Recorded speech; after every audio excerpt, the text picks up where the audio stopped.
submit or respect, sila nga diri sa verse 5. Likewise, yung younger, submit yourselves unto the elders. Budslingon ang mga young, kung i-refer natin sa sulod sa church, ang mga young diri nag-represent sa mga young people. You have to respect sa mga elders sa sulod sa church.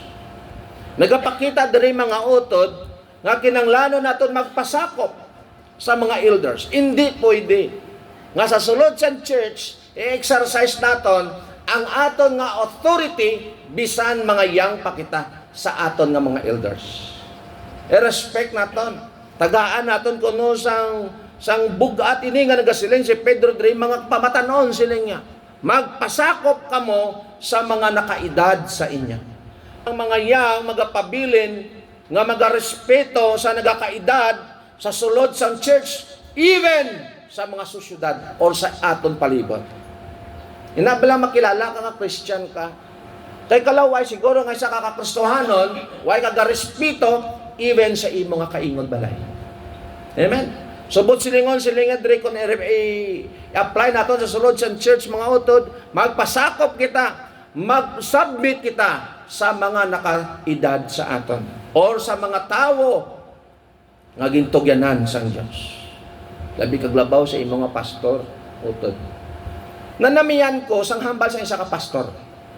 Nga silang niya kung ikaw membro sa siya ka church, safe ka sa responsibilidad sa pagpanabat sa tubangan sang Dios kay kun ano ang hinanatnan sa imo nga pagtuo ang madabat ang imo pastor sa tubangan sang Dios. Meaning to say nami nga may pastor ka. Amen. So that's why ano man ang pagkatao ni pastor, you need to accept. Amen, brethren. So dapat ang isa kayang siling din ni Pedro siling niya magpasakop kamo sa inyo nga mga elders sa sulod sa church. And siling din, all of you be subject one to another and be clothed with humility. Nanamiyan ko niyo gintunan ko ni kagabi. Katahom gali, no? Nga sibot silingon, ibagkos mo ang, ano sa ilong kong humility? Pagpaubos. Sibot silingon, ibagkos mo according kay Pedro. Ang isa ka-attitude nga may pagpaubos sa iya nga isig kapareho. Kay man ang mga early Christian, mga utod, nagagwa sa panit nila kay bangod sa mga persecution. Siling ni Pedro sila, iwagkos ninyo ang humility. Ngabot silingon mga utod mo sini, i-exercise nimo ang peace and love sa kabuhi mo. Amo na dang importante. Isa ka Kristohanon, wala ka sang peace, wala ka sang love, paigo kabalok, ano ka klase Christian? Wala peace. Bisan siling dire ko nakita siling ko, bisan gali tambakan ka sang bilog, sang pinakadamo nga kwarta sa kabuhi mo, tabunan ka sang manggad, kung wala ka sang peace of mind and love, miserable gyapon ang sitwasyon mo sa tubangan sa Diyos. That's why as a Christian, mga utod, ginatudlo ni Pedro, i-maintain naton ang ginatawag na humility as a Christian. Ang pagpaubos. Ang magpagpinalanggaan. Amo ni, nasubuan ako, even, bisan sa ibang mga churches.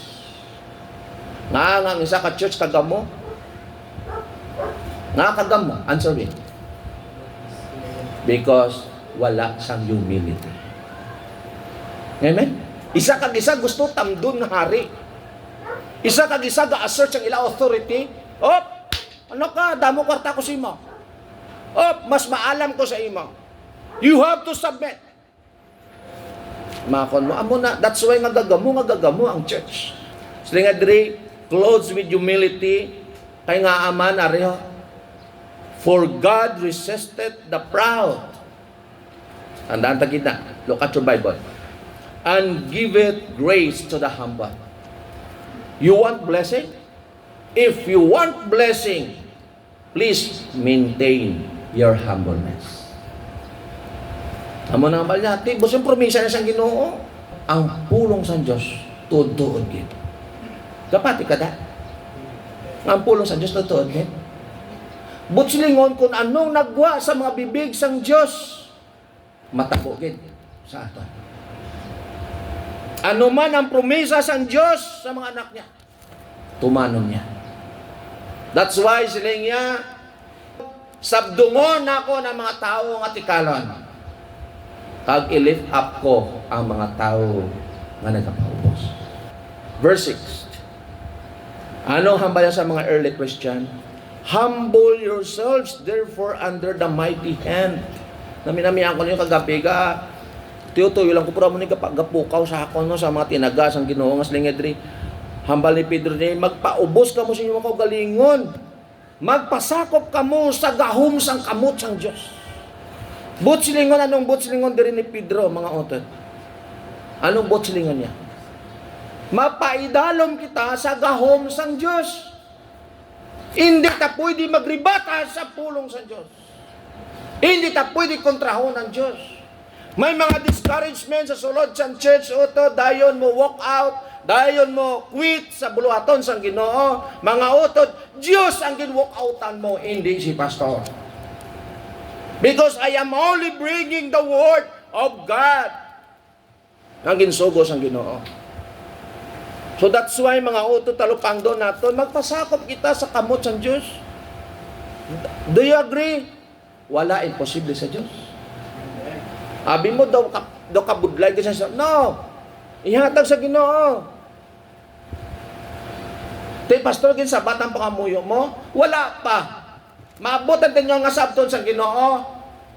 Mayuhong gid ko sa inyo. Totoo. Wala pa mo kay nga sometimes gina-delay sa Diyos eh. Gina-delay sa Diyos na dumduman yung istorya ni Habakuk. Nga silisan Ginoo, Habakuk, tandaan mo, everything there is an appointed time. May ara ginaya nga time, wala pa subong. But don't give up. Pag once nag-give up ka, don't expect na manalo ka pa. Amen? Nag-give up ka na eh. Ang quitter, when a chance mag-champion. The church, bisan nugbo lang grades mo, hindi na daang biyasihan. Kundi kung ako sa imo, pag makakuha ka sa nubo, grado, amo nang imuon mo nga inspirasyon nga magbatak ang imong performance. Amen?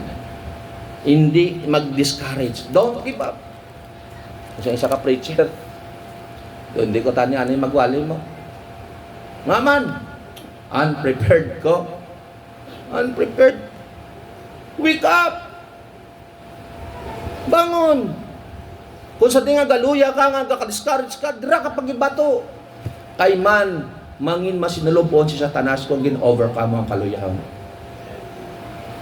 Para ang kamot sa Diyos, oh, brethren. Ano man ang problema mo subong, ano man ang mga disappointment mo subong, ara ang kamot sa Diyos, gawlat sa imo. Palapit sa Ginoo. Kay wala na sang ginabless ang Diyos, utod, ang tao nga nagapalapit sa Diyos. Te, pastor, kung ara kami sa Ginoo, i-bless kami financially, why ko nagambal nga kung ikaw nagpalapit sa Ginoo, mangin madamo kwarta mo, but the Bible said, He will bless you. May ko kapalo ka ng mga klase ng blessing. Amo ning ambal na kon, suto inabala na ko si Lawrence Gapon. Ginasabat sang Ginoo sometimes ang aton nga prayer. Ang aton ginhimo sa Ginoo, gin-bless kita. Pero way tagali kabalo nga sa bihak nga bahin, sa lain nga pamaagi ka gin-bless. Hindi mo lang ma-recognize eh. Pero way ka kabalo, pagpagamit nimo sa Ginoo, pagpalapit nimo sa Ginoo, ginahulat mo ang blessing nga ara sa mind mo, amo na yung problema. Way kakabalo, gin-bless ka nagali ni Lord sa diri nga pabahin. Way mo lang matalupang dan ka nga ang expectation mo, i-bless ni Lord, ihatag ni Lord ang ara sa mind mo. Once again, I would like to repeat, don't expect the return when you are serving God. Amen? Hindi mag-expect. I-bless kaya ni Lord sa lain ng mga pamagi. Makibot ka lang. Hindi mo pwede underestimate ang power sa Diyos, mga utod sa kabuhi mo. Kung ikaw makita sa Ginoo, kabuhi mo, nga tutod, nagpalapit ka sa Ginoo, He will bless you. But don't expect kung ano nga klase nga blessing. Kaya nga aman, hindi, tulo, luha iya eh. Siling ko siya, amo na si Lord mag-bless sa tao nga nagapalapit sa iya.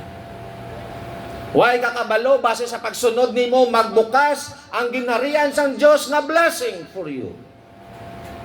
Kaya nagsunod ka sa kabubuton sang Diyos. Hindi pag i-underestimate, kaya ang gahom sang Ginoo perfect. So sila nga diri magpasakop ka sa kamot sang Diyos. Kaya sila nga diri mga utod, sila nga sa verse 6, sila nga diri, that He may exalt you in due time. See? That's why matingala ka nga until now ay pag inasabat sa Diyos prayer mo. Kay nga aman, may ara gali ang Diyos, may ginatagna nga tinion para sa iyo. Amen? Hindi magmadali. Kaya nga ang tao nga nagakamadali, nagakapaso someday. Kulata ang will ni Lord. Kadto kita sa verse 7, and the last verse. Sila yung sanggin ni Pedro sa mga early Christians. Mangin humble ka before God. Ipakita ang humility. And then siling niya magpasakop ka sa kamot sang Diyos. Kaya nga, gamhanan ng ating Diyos. That's why siling niya sa mga persecuted Christians, siling niya, casting all your care upon Him, for He careth for you. Ilagak sa Diyos ang imong problema. Ihatag sa iya salay mo manakapasan ang imong problema. Di kaya mo? Di mo na kaya. Ipapasan sa Diyos. Kay kaya niya. Dili ko nakita mga utod, nakanamigid bala ang aton Ginoo. Kanamigid. Sometimes ginaalaw niya ang mga problema. Is it correct? Pigaw. Ang isang kakaboy nga wala problema. Ginaalaw niya ang crucial situation sa imo para ipakita niya ang gahom sang iya nga bala nga kamot. Amo na yang namin. Subot silingos nila, casting all your cares. Kay tipigan ka sa Diyos. Amo na mga otot, ano man problema mo silingaga, why ko kabalo sang heart mo subong. Base may ara kita mga individual prayer request at sa Ginoo. May mga individual kita nga mga struggle. May mga individual kita nga mga problema, mga anxieties. Magsiling ka gani utod nga casting all your cares ang bot silingon sina. Trust God for His capability. Trust God's capability to handle your worries and your concern. Amo nang gusto sa Ginoo. You need money? Tell me. You need money? Sino wala di kwarta? Sige na, Pastor Bala. Mayara, ikaw na? O sino pa? Ikaw. Sige, magdululungan kita pangamuyo. Ay way makokwarta. Di ba? Madungan tayo pangamuyo, provision. Amen? Ang amen nyo, dalog-alog. Amen! Amen! Saligi ang Ginoo. Nga He is able to handle your worries, your difficulties, your infirmities. Kaya niya i-handle. But silingon, once again, before I end. Ano ang problema mo? Ano ang kabukatan mo? Finances? Ilagak sa Ginoo. Siya nang kabalo. Hindi kaya ni Pastor providean kinanglanon mo. Honestly. But I am not able to provide. But I am able to pray for you. Mga balatian, lagak ta sa Ginoo. Di ba? Itog yata sa Ginoo. Kay sining sang Ginoo, balaan kag powerful ang iya kamot. Amen? Trust in the Lord with all your heart. Ay kaya niya ikaw buligan. Amen? Everybody say amen. Amen. Let's pray. Father God, thank you so much sa iyong mga pulong na nag-remind sa amin.